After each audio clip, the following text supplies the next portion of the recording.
Welcome, everyone.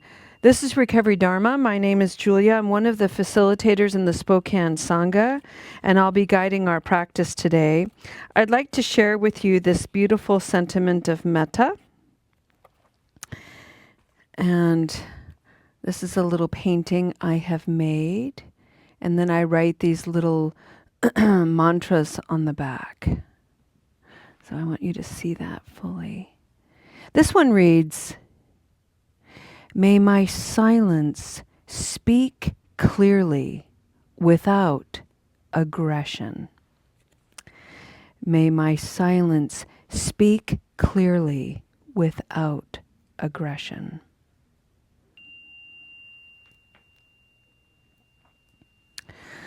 I don't know about you, but I have this propensity when I'm in an adolescent state of mind to be passive aggressive in my speech, to be to allow my silence to convey all kinds of messaging and all kinds of energy that I leave to others to interpret. And one of the things that is so unskillful about this particular habit of mine and propensity of mine is I know that part of being human in the modern world, there is a psychological propensity that is pretty universal in that there's this tendency to interpret messages negatively. Our first impulse when we're in a space of uncertainty, in a space of not knowing, in a space of not being sure, we fill that gap usually negatively. So if I'm silent to, say, my daughter, her first response is, "Mom's mad at me. I've done something wrong."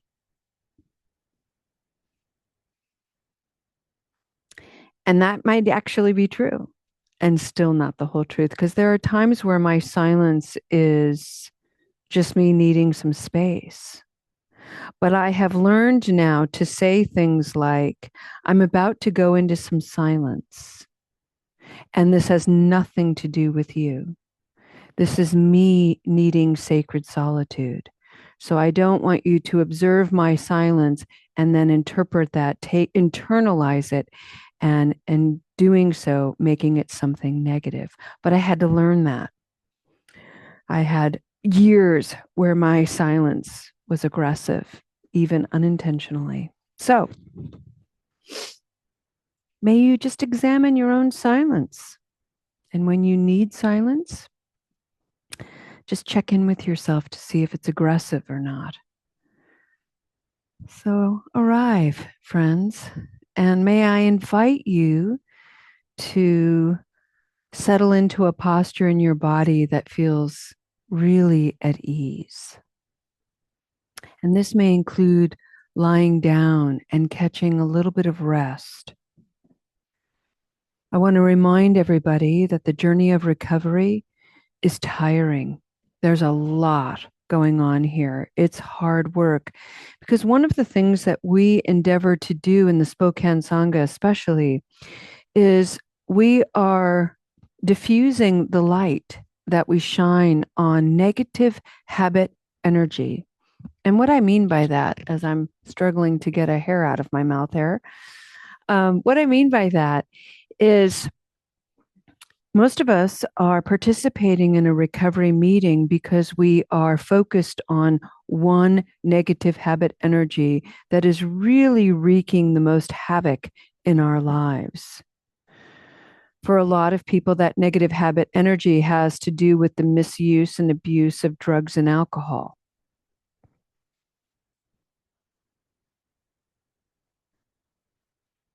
However, I think many of us have experienced that the cessation of using drugs and alcohol does not mean suddenly everything in my life is okay.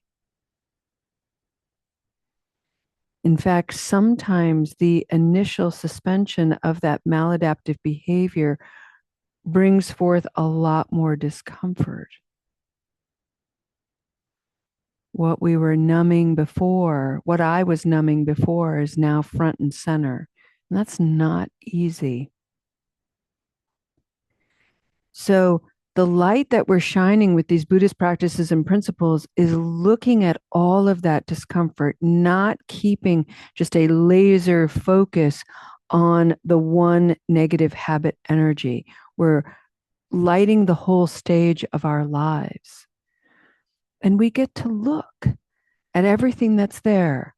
And what we're practicing is not looking at it in total, but instead finding little places of attention, finding little aspects that are illuminated that are calling for a little bit of care.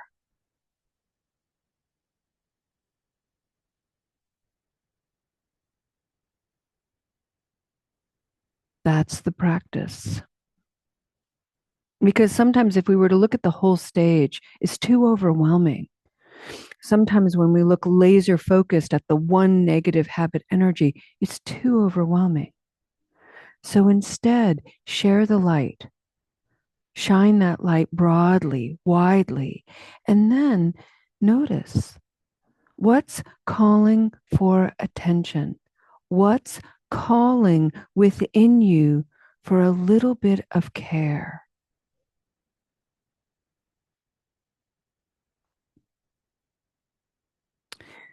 Friends, for the last month, for the month of April, we have been exploring the fourth noble truth, the way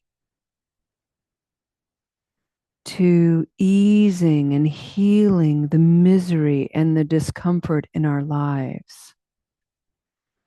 We do that by understanding the conditions surrounding this malcontent, this discomfort, this suffering and misery. And by understanding these conditions, we experience a little bit of harmony, a little bit of ease, a little bit of peace. And from that ease and peace and harmony, we can now really look deeply and cultivate a whole new way of being with whatever was causing so much misery. In Buddhism, this is called the Noble Eightfold Path. And there are 8 concepts, there are 8 ideas that we will be exploring for the remainder of the year. But I have reimagined these 8 concepts because I needed something else. I needed something more than these really, really broad ideas. So, for instance, the Noble Eightfold Path typically begins with wise understanding, but understanding is an enormous concept. And for me, in order to gain access to wise understanding all by itself, I need to be a number of things. I need to be curious. I need to be spacious. I need to be real about what's going on in my life, whether I'm ashamed of it, whether I'm embarrassed by it, whether I'm proud. I need to be real and honest. And I also need to be patient and present. Furthermore, this is what's going to help me be whole. So, for instance, when I notice that I'm impatient, I can begin to practice some more patience. And the two together, all of the qualities of my impatience and all the conditions that surround it, ignite the qualities within me that are patient and the conditions for that. Together, that makes me a whole person. I don't have to reject my impatience. In fact, what I have to do is learn how to weave that into my life, weave that into the wholeness of me. And that enables me to find these threads, enabling me to be kind and new. Those are the qualities of the reimagined Noble Eightfold Path. To be curious, spacious, real, patient, present, whole, kind, new. And when I can be those things just a little tiny bit, I don't even have to have any of this remotely perfected, just a little bit. Suddenly my understanding begins to broaden. My intentions become clearer. My actions soften. My speech is wiser and more considerate. My efforts feel rewarding and my life changes. And this just encourages me to become more mindful and concentrated in my practice. Friends, that's the traditional Noble Eightfold Path right there.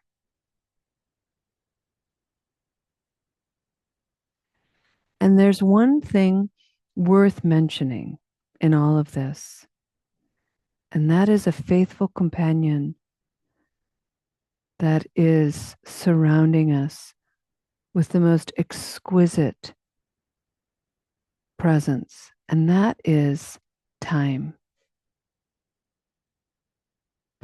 Time is an ally.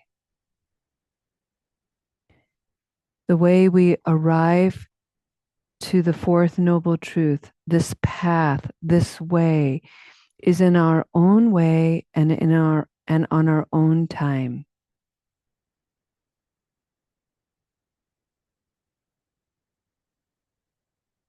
Some people say it's a marathon, not a sprint. That could be true and not the whole truth. Some people, it is a sprint. They're sprinters.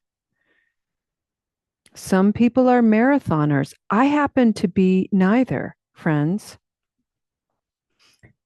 I'm a mosier and I'm a wanderer.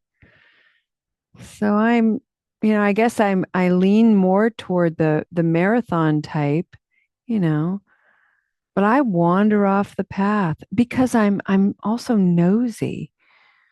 So there's a quality of my curiosity that's maladaptive and dysfunctional. I'm nosy. If you're going to leave your shed unlocked and you invite me over, I'm coming in. I'm snooping around. I'm going to do it.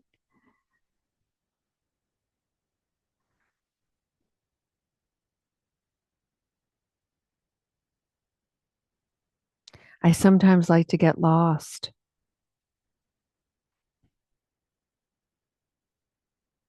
and I trust I'll always find my way.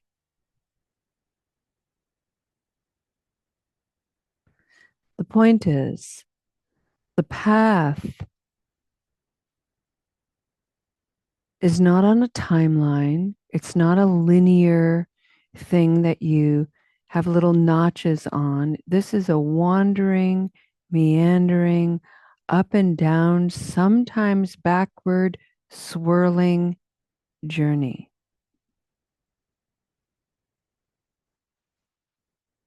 And what the Buddha, I think, taught so beautifully was that you have everything you need. I have everything I need to wander each of my steps.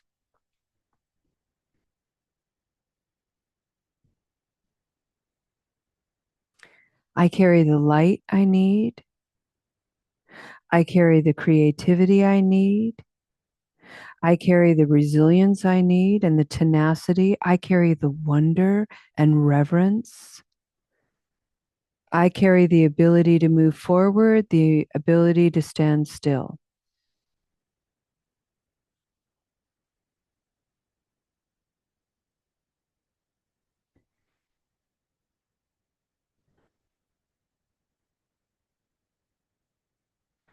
And one of the things I've learned in my own way is the journey for me, even when I'm going forward, I sometimes wobble, I sometimes trip, I sometimes stumble. even when I'm standing still, I sometimes shake because I'm nervous. I sometimes feel antsy.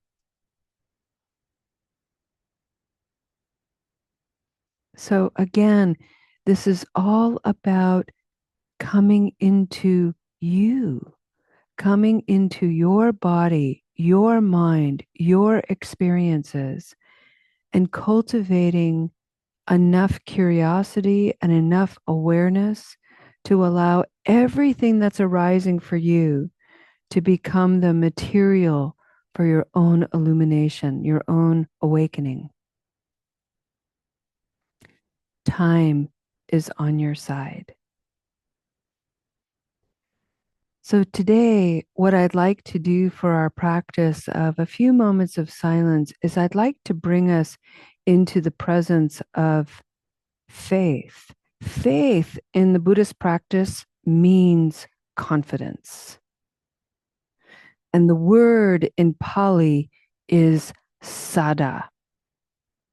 And sada, for me anyway, resides at the level of the heart chakra, the place where the three lower chakras, representing my connection to the earth, and the three upper chakras, representing my connection to the cosmos or spirit, they come together and they make the whole of me at the level of the heart. And so to live a life full of faith, full of confidence, is to be led by the heart. This posture is specific. So if you're sitting down, I invite you to sit nice and tall, straight back, soft belly, noble posture. Your chin is not elevated. Your face isn't looking skyward. Your face is forward, chin parallel to the ground. Your hands, see where they want to be. Mine are resting on my lap, interlaced, the tips of my thumb touching.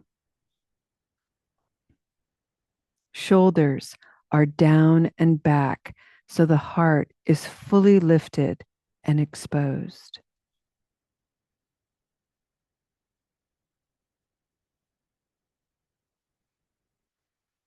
Whenever I'm embodying sada, this kind of confidence that I can lead the way, I am in charge of my own life. I am the creator of my life and I am responsible for its creations. When I fully embody this, I like to think of a tightrope walker whose gaze is not at their feet, whose gaze is not down. A tightrope walker's gaze is a little bit out, forward, but locked in, trusting the balance of the body. This is sada, balancing the duality of one's life to stay whole, to stay true to the course. Keep your gaze outward ever so slightly and breathe.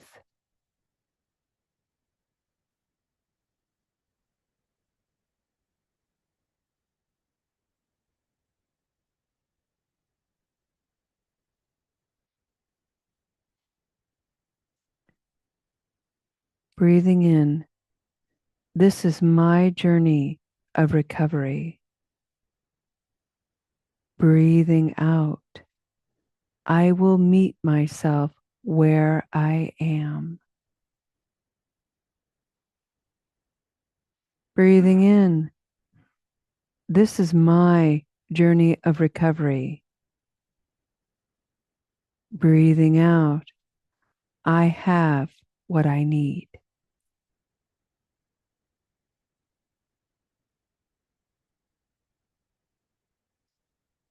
Breathing in, this is my journey of recovery. Breathing out, I will lead my way.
Friends, I'd like to take a step toward the conclusion of our practice today with this gentle reminder, and that is that I am determined to cultivate this kind of confidence within me, this kind of faith within myself, and it is a practice. And while I know that I am in charge here, I am the creator here, I'm not alone. And this is where I turn my gaze ever so slightly to the three jewels of Buddhism, the Buddha, whose wisdom and whose impeccable understanding of the causes and conditions of misery in his own life are still alive 2,600 years later. And thank goodness, the Dharma. We have the Dharma. We have this oral tradition. We have this written tradition where we can access this practice and this philosophical idea and these principles. And we can still find their relevance in this very busy, fast paced contemporary world. I find these two things incredibly comforting. And then the third thing, as if that wasn't enough, is to remember that there are thousands of people doing just as I'm doing, the Sangha that's here today, and just the universal Sangha. People who have been ahead of me, people who are coming behind me, people who are parallel to me. These are the three jewels of Buddhism. And they are always with me and are of great, great comfort. So I'd like to end our meditation today chanting just one time to the three jewels. If you know this chant, you can chant with me. It's very simple. It's Namo Buddhaya, Namo Dharmaya, Namo Sanghaya. It simply means with a wide open heart, I bow to these three things. Breathing in. Namo Buddhaya, Namo Dharmaya, Namo Sanghaya. Thank you, friends. Let's go ahead and end our practice today with a dedication of merit. So let's come back to a posture of sada, faith, confidence. One of the things about the Buddhist practice that I really love in terms of its um, perspective on faith or confidence is that it's not something outside of you. It's already in you. It already is you. And we simply access it by peeling away all of the distortions, all of the things, all of the inhibitors, all of the things that get in the way of our own magnificence, our own stability, our own bodhicitta, our own Buddha nature.